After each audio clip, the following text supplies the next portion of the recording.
Thank you. Nina. I'm going to hand over to Ryan, but I'm just going to give thank you to you and to Mike and to Emma, which I think that's been a fabulous demonstration of how much we collectively can do by funding something, that doesn't always get as much publicity as it should do. And I say, I think I saw the Moths to a Flame in Glasgow actually at COP, and it was amazing. The whole of the botanical gardens was just covered in them, and that's just everybody coming together, and it really does make a difference. So thank you for that. And thanks to everybody who's presented this morning. So Ryan, I will hand over to you, and looking forward to hearing from Rose. Great. Yeah, just to echo those comments, I mean, it's fascinating to see what work we're doing in the community. It's not just about the wind turbines and the solar panels. It's excellent to see how we're interacting with our local communities and echoing our true ethics and values as cooperatives.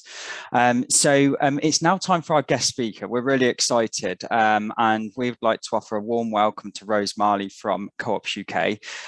Just to give you a brief intro on Rose. Rose joined Co-ops UK as CEO in 2021, and immediately spearheaded the creation of an ambitious new strategy to grow the cooperative economy, with a focus on engaging the younger generations and building a tech and digital infrastructure capable of co-op innovation in the 21st century.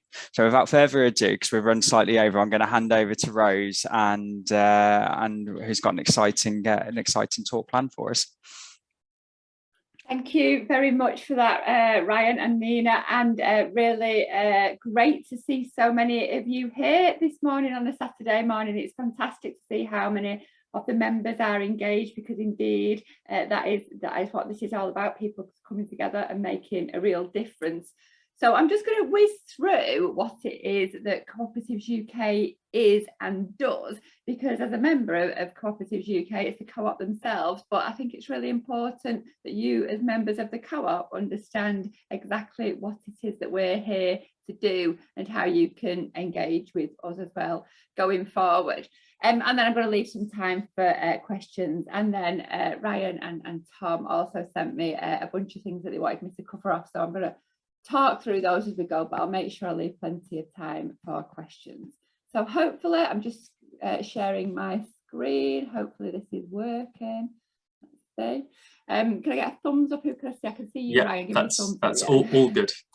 Fantastic. Okay, so as Ryan said, I joined Cooperatives UK in 2021, coming from a kind of wider social enterprise perspective, and before that really coming from a quite an eclectic career, but also involving music and entertainment. And one of the things that I was asked to talk about today is why I believe cooperatives are more relevant now than ever. And actually that history of me coming from that music and entertainment background has played a big part in that, because understanding that the way those organisations work, the way the media works, the way politicians work, and actually the real lack of visibility there is for the cooperative business models across all sectors and the impacts that they can make. So at Cooperatives UK, we are the voice of the UK's cooperative movement, which is around 7,000 co-ops across the UK. And you can see from the figures there in 2021 and now in 2022, brings in a kind of a total of £40 billion into the UK. So it's not an insignificant sector at all. And like I say, if I put that in context of something like the music industry, which brings 5 billion into the UK, you can really see that we're a very significant movement. However, we are still only under 1% of our business types, and that's not growing. Wider kind of social enterprises growing, but cooperatives, we've kind of had not much of a net gain over the last decade, really. And there's lots of reasons for that. And as Ryan said, it's something that I really want to work with people like yourselves to tackle. But one of the reasons that I took this role and truly believe that now is the time for cooperatives is not least because of the pandemic. The pandemic did shine a light on the inequalities across the UK and gave us all really clear vision and understanding of what needs to be done, and how many solutions there are out there. Now, obviously, in energy at the moment, this is, compounded by you know, whether it's, you know, the awareness that COP26 brought, the wider understanding now of what needs to be done climate-wise. But again, you know, the amount of community energy projects that are really beginning to make a significant difference. There's about 14 million cooperative memberships across the UK. So, you know, we're a small army there, and I believe that if we harness the power of the people, that we really can impact and make a change. So that's just some of the sectors that the cooperatives cover. You know, retail there you can see is really big. You know, the co-op at the end of your street, whether that's kind of the blue co-op group or whether you're somewhere like central England or mid-counties, we've all got different cooperative societies across the UK. And that does make up the predominant numbers in the impact across the UK. As you can see, energy and environment is really beginning to make a difference as well, and with all the work that you're doing across the sector, I'm expecting that to be a huge growth area over the next decade. One of the things that has come out of our research about the co-op economy, and again why I believe it's incredibly relevant, is the resilience that co-ops show. So in the pandemic, you're 4 times less likely to go under as a cooperative. Because of that member interest. You know, people are here for reasons other than maybe what a VC fund might be for, which is to exit as fast as possible with as most money as possible. Well, nobody joins a co-op with that as their primary concern, and that really does play to this resilience piece. So there's something really important going on that we need to harness the power of across the UK. So like I say, in terms of Co-ops UK, we offer a whole host of services to co-ops, including, you know, HR and governance advice, marketing strategy, and we'll go on to talk about some of the things that we do around like community shares, as well as our specialist training and webinars. But we also have a whole host of events, and I just wanted to raise your attention for a few of them, particularly Co-op Congress, because this is happening this Friday and Saturday, the 17th and 18th of June in Birmingham.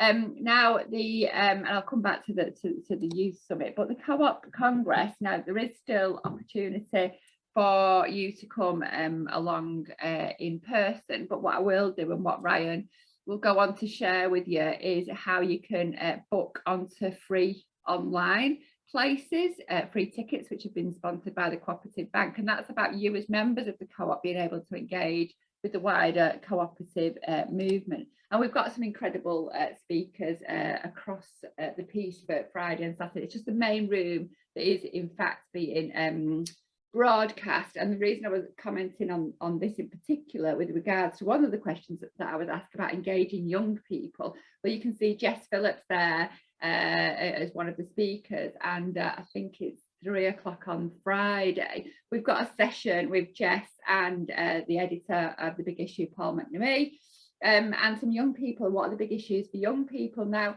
at the beginning of this year, we commissioned some a YouGov poll and just generally asked what was on the minds of young people and what was causing them concern. And you won't be surprised at the answers at all. You know, climate change was obviously in there, careers, stable jobs, data ownership was big in there, which I thought was interesting, housing, mental health issues.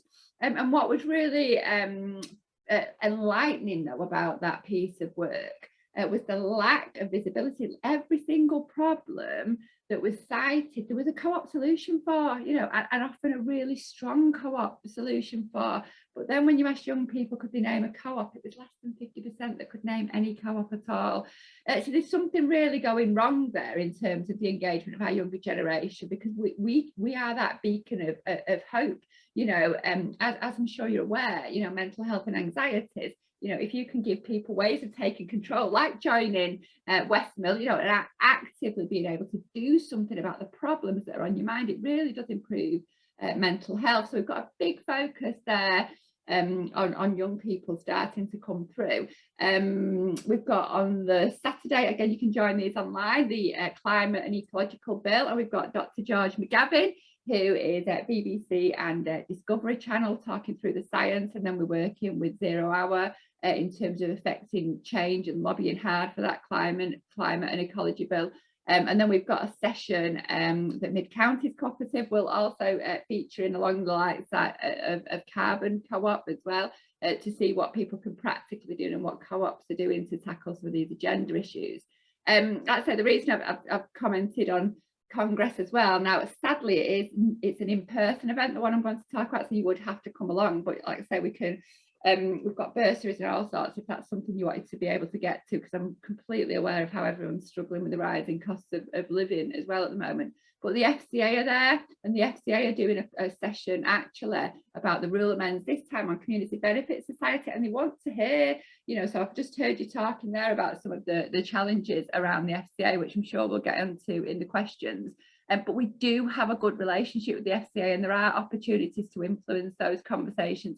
Indeed, we had John Glenn, the Economic Minister for the Treasurer, come to see us as well a couple of weeks ago and talk about some of the things around community shares that would enable greater take up an opportunity. So that's the kind of things that Co-ops UK does, and the kind of things that we do at Congress is really about making that happen. So as I've touched on, we do policy, so we work with Energy for All and yourselves, because obviously there's a lot going on in energy at the moment. The way we work with our federals, and I am going to talk a little bit about our new strategy, but one of them is you know, for Co-ops UK to be a lot more around being that oil and the glue and empowering cooperation. Like I say, we've got a small army across the country, and what we're not very effective at all at the moment as a movement is joining together as well as we could do, and being effective as we could do and want to be. So people are really engaged in their own co-ops, but in terms of engaging with the actual movement and wider cooperation, that's something that we're looking to do. But one of the things around working with our federals is that, you know, we support their kind of policy ambitions and work with them to amplify that where possible. We also have a whole host of business development. So again, this is sponsored by the Cooperative Bank, where we offer business support, mentoring and training to startup and co-ops that are looking to grow. And the Unfound Accelerator is really exciting, because this is that point we just touched on there with Ryan about building a tech and digital infrastructure, but as well developing a cooperative tech sector, which is often called cooperative platforms. So if you put the principles of cooperation with tech, you know, what you won't get is what's currently happening, you know, multi platforms owned by billionaires who are controlling things like our social media and data. And actually, if you started looking at shared ownership in data, as a lot of this is growing, particularly across the sort of San Francisco community, there's a real opportunity to enable cooperation, but actually to really make an impact and transform society. I mean, many of you know about community shares because I'm sure you hold them, but that's really exciting now. There's, you know, more than £200 million of community shares have been enabled in the last decade. And 92% of the community businesses that have used community shares are still trading. So again, I feel like with the whole cooperative movement, we've got like the key pillars in place, but we need to really fuel it now, forgive the pun, and take it to the next level. We're also doing a lot of work around worker and employee ownership. This has started with the ownership hub in the Sheffield city region, is where we've started there. And I guess the key part of, let's say, what my role is to make us a strong and relevant movement, and to make sure that we are indeed here in another 150 years. Again, that is about lack of visibility. Even, you know, something like COP26 last year, and I know you're battling against, obviously, you know, the huge amounts of money that those fossil fuel companies are putting into lobbying. You know, I had conversations with Alok Sharma just before COP, and the lack of awareness of what you can do with the cooperative model really is quite stunning. So let's say making sure we're getting on places like Sky News and Newsnight is important to that as well. So I'm just going to quickly touch on the themes of that strategy. You know, we've talked briefly about young people and enabling that tech and digital. And as I say, you know, leading a new era of cooperation where we facilitate and empower greater cooperation between co-ops and help a stronger, more connected and sustainable cooperative movement to grow.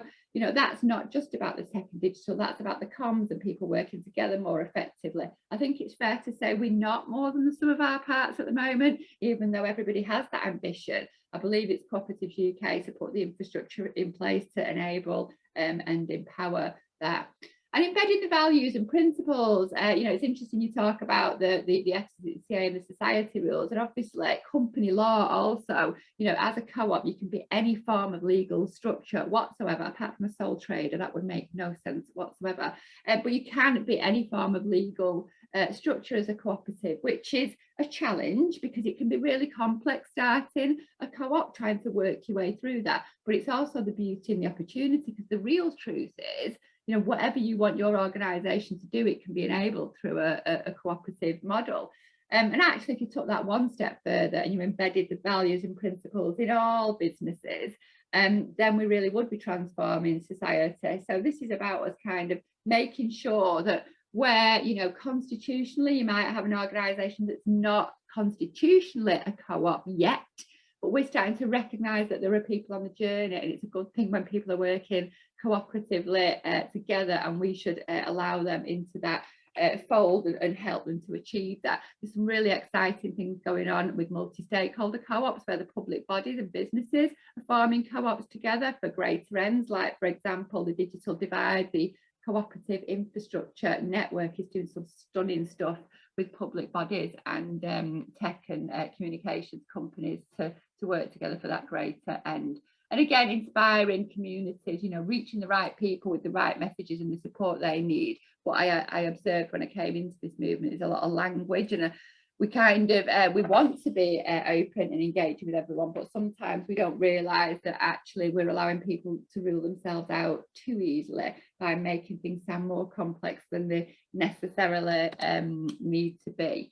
And a big sea change about, you know, the way that we're working now is the aim of Cooperatives UK. By inspiring everyone to be a member of a co-op and every co-op to be one of our members, we will help create a fairer society together. And that's why, you know, like I say, we've asked the Cooperative Bank to make sure that Co-op Congress is free to you as members as a co-op, because we're now moving from being purely a business to business organisation, you know, even though that's probably 75% of the bulk of our work, but we recognise in this consumer piece, because all of our members say to us, we need more visibility, we need people to understand what a co-op is, we need to understand the impact of co-ops. So we can't do that without having some ability to talk to our members, which is you. So hello, welcome, and do join us. You know, let's come together. Let's be more effective in what we can achieve and how we are going to go about that. So I kind of, you know, end really, you know, the comment about what is, you know, the vision for the cooperative movement. It is very much that. It's about enabling the movement to grow and become strong, and giving it the visibility that we need it to have, you know, across the UK, because we do have solutions, we do have hope. You know, all co-ops share the power and share the wealth. If we can enable more of this, it is by simple navigation that we would end up with a better society. But we've often focused on what is a co-op, you know, and we get all caught up in the constitutional conversation. And actually what you'll see, Co-op Fortnight, again, we'd love you to engage with Co-op Fortnight. It starts on the 20th of June, Monday the 20th of June, and that's where, you know, go on Co-ops UK social media channels, and there'll be lots of assets there. And we're asking people why a co-op. At the moment, we're saying unwrap your co-op. Tell us why it is you're in a co-op, what you get out of it. Because we really need people to understand that the difference it's making. Co-ops are all about we, and we always talk about we and us, but actually they made up lots of me's. So we're trying to understand a lot more about what is it you as a member get out of being in a co-op, so that we can collectively turn that into why and the impact around that. And again, later in the year, we will be doing a census around, and I'd love you to hear from you all about what it is that made you join a co-op, what you get out of being a co-op, so that, again, like I said, we can really harness this opportunity across the UK. So hopefully I've given you a little bit of a whistle stop in terms of what Cooperatives UK does and where we're going. Touched on some of the questions that I've been asked to cover. I'm more than happy to answer questions, of which I can see already there's one there. Is Cooperatives UK linked to the Cooperative Party? Yes, we absolutely are. We're linked in the same way they are with our other infrastructure bodies like Cooperative College, Co-op News, Cooperative Heritage, the really important infrastructure organisation that we work really closely with. We are apolitical though, so we do work with the government as well, and we work with the Labour Party and the Greens. We did a lot of work with the Greens and the SNP to do, when they did their agreement recently, they built in cooperative measures. That was because we worked with the Greens in particular to make that happen. We do have, for those of you who have a different political hue to maybe the Co-op Party, we do have Mayor Andy Street opening Congress as well from the West Midlands. So we are apolitical, but obviously we work really closely with the Co-op Party and make sure that, again, when there's synergies between our members, that we're really capitalising on those. So more questions, I'm sure. Yeah, thanks ever so much, Rose. Fascinating talk and real good insight to the true cooperative movement right from the heart. So thank you very much. Yes, questions. So I suppose one of the questions, Rose, one of the ones that's been asked pre-AGM was how do you think we can reach younger people to identify, say, new members who engage with climate change, community energy? What's your views on like that engagement with younger people and, you know, attracting the right audience? Yeah, well, there's lots of things you can do that are really simple, like nothing can have more than 3 clicks in it. There's lots of practical realities to working with a generation that's probably really different to whichever generation you come from. Look, the world is turning upside down and we are on the cusp of Industry 4.0, and this is my point about creating a digital and tech infrastructure that's modern and relevant and can access that. So we do believe we need to help our members in some of those practical realities. And what we were just hearing there from WeSet, school visits and engagement, you know, there's no visibility in the education system at all about cooperatives, whether that's you doing let's say, you know, when primary schools are organising, you know, a cake sale, you know, they never consider let's pull together a school cooperative to achieve something, or they rarely do, right through to business degrees and A-levels, not having the cooperative option there. So there's a big piece to do, which we're working with the Cooperative College on, around educating young people. You know, in Finland, 80% of the population are members of a co-op, and it's cultural, and actually for a really young age we're not in any way showing young people how to use a co-op and how to be in a co-op. Why would we expect them suddenly, you know, at the age of 16 or 18 that they're suddenly gonna, you know, have a eureka moment and suddenly think, I need to join a co-op? You know, it's going to take us a long time, and there's a lot to do. But you can start doing it yourselves, like you say, by demonstrating that. So if you've got, you know, a kind of local youth centre and you've done your free energy audit, and Nina, I'm going to come back to you on that. I think Hollyoak House might need one of those free energy audits, because we are just about to start that process, and we've got a consultation again at Congress if anybody's coming along. That's great. Download the form, get them to fill it in. Absolutely. No, we're across that. It's brilliant. But it's that kind of thing. It's like, you know, like say showing, if you know, something like the community energy audits, those are the kind of things that really inspire young people. And if you can show them how to do it at that young age, it just becomes part of their norm and part of their culture. So let's say from a more strategic level, we can be doing things like, say, talking in the press and media and making sure that young people are engaged. But on a very practical level for you, you need to think about, well, what makes, you've got to make it easy, you've got to make it dead easy.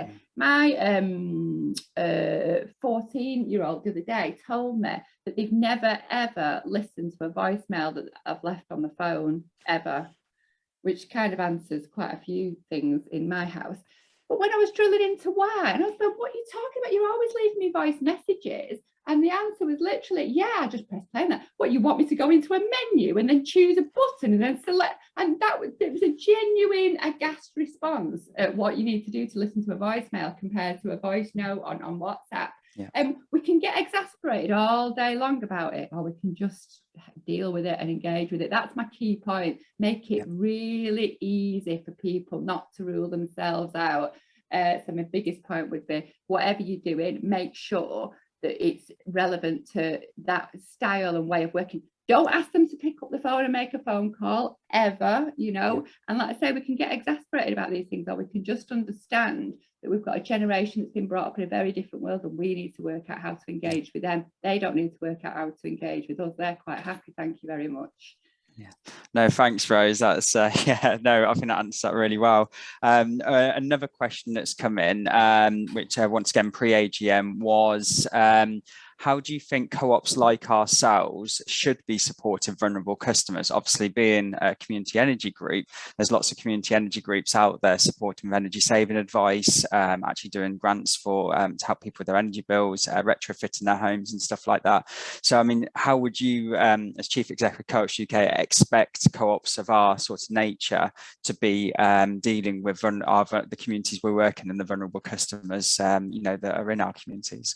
It's just not dissimilar to what we're doing at the moment, and that is looking at, like I say, exactly that. What can we do? Can we do bursaries? Can we do, you know, lower levels of engagement? How can we enable people to be able to, you know, go through this route and make it easy as possible? I do think there's a lot more we could be doing with credit unions, you know. I don't know how and what yet. I think there's more we could be doing with credit unions, and I think there's more we could be doing with the co-op retail actually as well across the UK, because, you know, when you used to think about, you know, I'm sure you've all had it when your grands and granddads say, oh, I remember the co-op, they paid for my insurance bill, or they paid for my holiday. I don't think it's just down to you as energy organisations to make your products and services accessible and to do as much as you can. I do think the wider movement needs to address this. So I have started those talks. Now, credit unions are doing some interesting things at the moment. Again,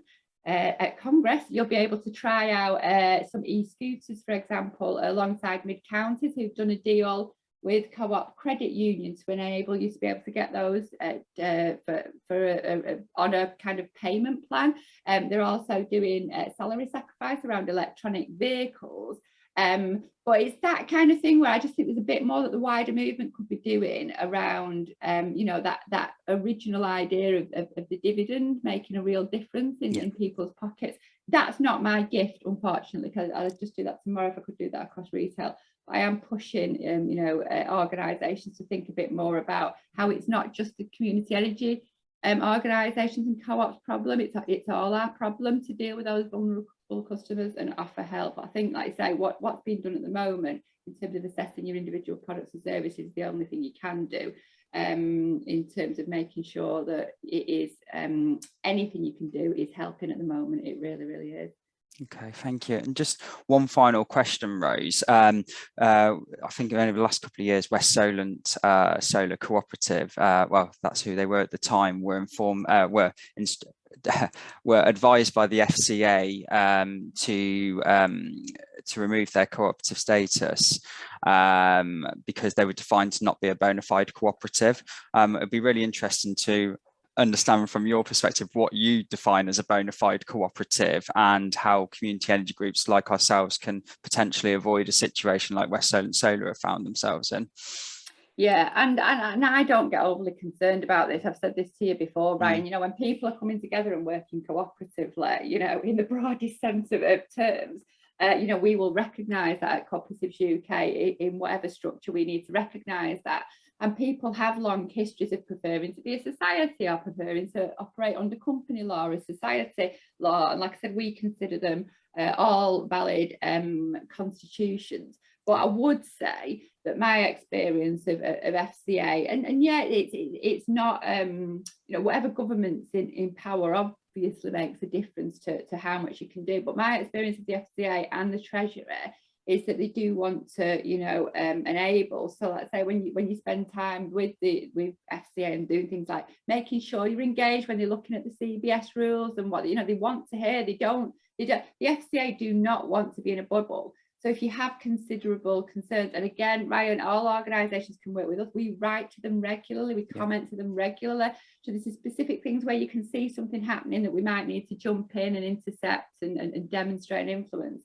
Absolutely, let's do that. But similarly, this is my point about, you know, what is a co-op, you know, but I'm more concerned about why a co-op. I'm concerned about the fact that people haven't got the visibility that they need, that they can, buy into a co-op that can, enable solar panels on the roof of the local community centre, and that will make a difference.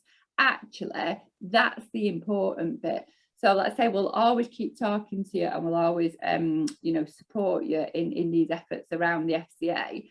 But let's say I don't want that to take away too much attention from the important matter in hand, which is engaging more people to join, whatever form of constitutional co-op you've got, and make a difference with their, purchasing power. No, great. I think there's just one. I think there's just one sort of comment or more than a question. Well, I suppose it is a question, but I think one of our members has said, "How can we engage the FCA when they don't reply to our letters and any sensible timescale?" And I suppose that's where we can be reaching out to you guys to help maybe facilitate those conversations. Yeah, and it is, and we've had that conversation with the FCA because they're slow and they're bureaucratic and things are taking too much time, and they are putting some practical measures in place to address that. So Penny, I'm not going to pretend that isn't a problem at all, the capacity or lack of capacity they've had certainly over the pandemic, but they've got a new exec and they are looking to address that. But Penny, our advice team at Co-ops UK, will always be interested in our policy team, will always be interested in, let's say if we need to kind of give you a little bit more weight and support, we will do that, but it's not without its challenges. But let's say that's got to be something, from let's say from Treasury's point of view, the minister's saying, give us the evidence of what you're saying needs to be done. So that's an example, Penny, where we need to know that that's happening, and we can hopefully help you in that process. Great. Thanks ever so much, Rose. I think that's been really inspirational and really informative, and I'm sure our members would have really appreciated, obviously the in-depth talk and about the questions that were answered as well. So just to make you aware, we've just